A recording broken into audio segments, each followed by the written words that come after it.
Halo, good morning. Selamat bergabung di Liputan 6 Pagi Moji. Kali ini bersama saya Dana Paramita. Kita ke informasi yang pertama. Hujan deras yang melanda Kabupaten Solok, Sumatera Barat mengakibatkan arus sungai meluap dan merendam permukiman warga serta jalan raya. Cuaca ekstrim ini juga melanda wilayah Bekasi, Jawa Barat. Terjangan hujan es disertai angin kencang membuat atap bangunan berterbangan. Kebakaran hebat melanda gudang triplex di Jalan Pangeran Muhammad Nur, Banjarmasin, Kalimantan Selatan pada Jumat petang.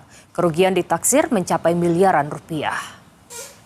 Kericuan mewarnai peringatan Hari Buruh di Bandung. Massa membakar sejumlah fasilitas publik. Kapolda Jawa Barat menyebut pelaku kericuan bukan dari kelompok buruh atau mahasiswa.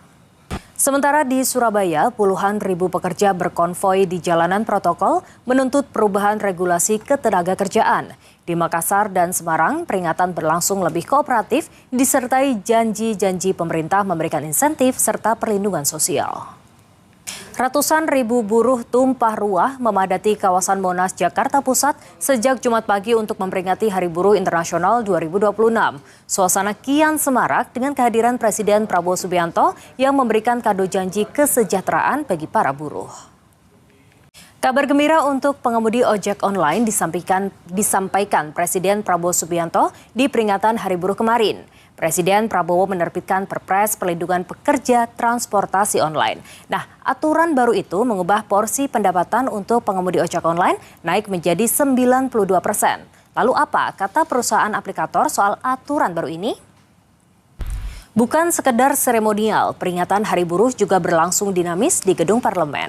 Sejumlah aliansi buruh menyampaikan tuntutan kepada pimpinan dan Komisi 9 DPR demi kepastian nasib buruh. Dari soal sistem outsourcing hingga perombakan total Undang-Undang Ketenagakerjaan yang dianggap tidak berpihak kepada buruh. Aksi peringatan Hari Buruh Internasional di sejumlah negara diwarnai ketegangan. Di Manila, Filipina, bentrokan terjadi antara demonstran dan juga polisi saat massa menuju Kedutaan Besar Amerika. Sementara di Istanbul, Turki, ratusan orang ditahan saat mencoba menggelar aksi di lapangan Taksim.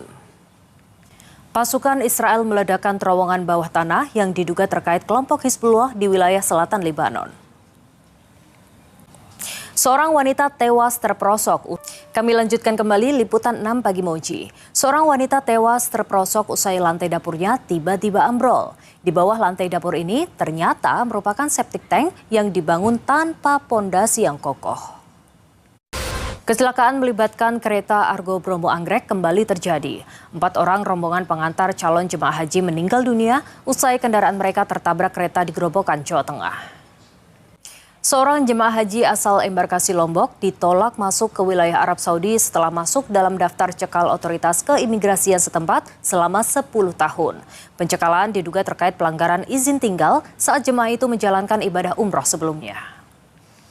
Total tagihan aftur penerbangan haji tahun ini diperkirakan mencapai 1,77 triliun rupiah.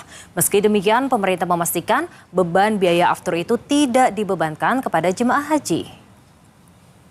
Kita beralih ke informasi lainnya. Di balik keindahan alam Kabupaten Sika, Nusa Tenggara Timur, terselip kisah pilu sekaligus haru tentang pengabdian tanpa batas. Seorang guru honorer bertaruh nyawa mendaki perbukitan sejauh 6 km demi menemui muridnya di sekolah terpencil. Ironisnya, perjuangan besar ini hanya dihargai dengan upah Rp150.000 per bulan. Dua petugas Satlantas Polres Badung diperiksa usai video viral menilang warga asing di pos Simpang Semer Badung. Pihak kepolisian akan mengenakan sanksi tegas jika memang ditemukan pelanggaran. Sindikat perdagangan anak di bawah umur dibongkar jajaran Polres Gianyar dengan mengamankan 9 anak dari sebuah tempat hiburan malam.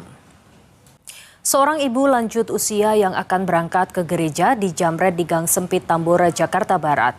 Korban sempat berteriak tetapi penjamret berhasil kabur dan tengah dikejar polisi. Memasuki malam pertama libur panjang May Day, kawasan wisata Puncak Bogor, Jawa Barat dikepung kemacetan panjang pada Jumat malam. Meski jalur sempat ditutup selama 5 jam untuk proses penormalan, ribuan kendaraan wisatawan dari arah Jakarta terus mengalir. Dan selesai sudah kebersamaan kita di Liputan 6 Pagi Moji kali ini. Saya Dana Paramita dan segenap tim yang bertugas pamit undur diri. Sampai jumpa, selamat beraktivitas and happy long weekend. Bye!